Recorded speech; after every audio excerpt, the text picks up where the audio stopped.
I think it's time we put the Boston Celtics in the same category as the Phoenix Suns, the Golden State Warriors, the Milwaukee Bucks, and so on. They seem really legit.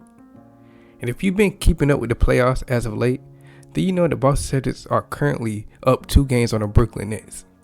And they look like they're in total command of this series. But we're going to get into that a little later on in this video. For now, I want to talk about why I think they're a real contending team coming out of the East. First, let's start with their regular season stats. They started off a little slow and then began to pick it up. They ended up having the second best defensive rating and the 7th best offensive rating. However, earlier in that year, they were rated the 29th best defensive team in basketball. They clearly scratched that rust off and became a well-balanced machine on both ends of the floor. They were considered the best defensive team in basketball this season, and it honestly looked like they're the best defensive team in this postseason, at least for 2 games. Now, a defender I like to highlight is Jason Tatum, particularly in Game 2, because he has had his way on the defensive end against Kevin Durant. Now, for the people who aren't aware, Kevin shot a rubbish 4 for 17 from the field overall in Game 2. He also shot a dreadful 0 out of 10 from the field overall in the second half of that game. Now, he did have 27 points. However, 18 of those came from the free throw line. Tatum plays a vital component to Durant's inefficient night. In fact, Durant was 0 of 7 from the field overall when being guarded by Jason. The Nets in general shot bad whenever Jason defended them. The Nets were 2 out of 11 from the field overall when being guarded by him, but KD wasn't the only one getting tremendous defensive coverage. Kyrie had a bad night from the field as well.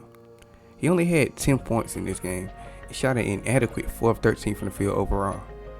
He and KD combined for 1 out of 17 from the field in the second half. Seeing such skillful scorers become non-factors on the defensive end is really galvanizing. And that's what gets me about this Celtics team. The defensive prowess that has been manifested through the last 2 games has been astronomical.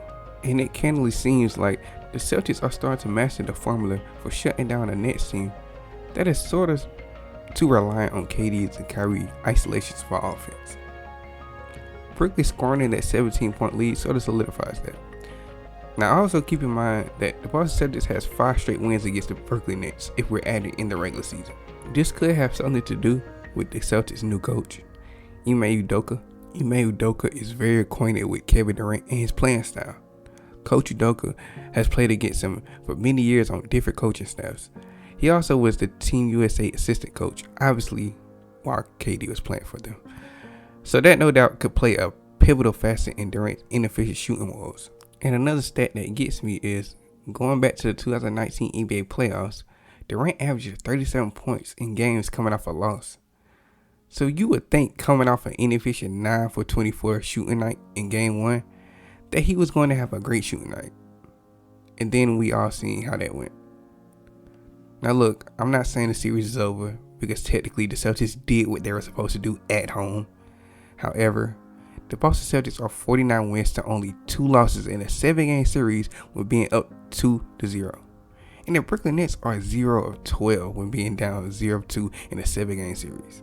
Again, I'm not saying that the series is over, but this looks like it's gearing up to be a very entertaining / interesting series, you know. And I look forward to seeing how Brooklyn respond when they return home. Let me know your thoughts and opinions down below. Make sure you like and subscribe. And I'm out.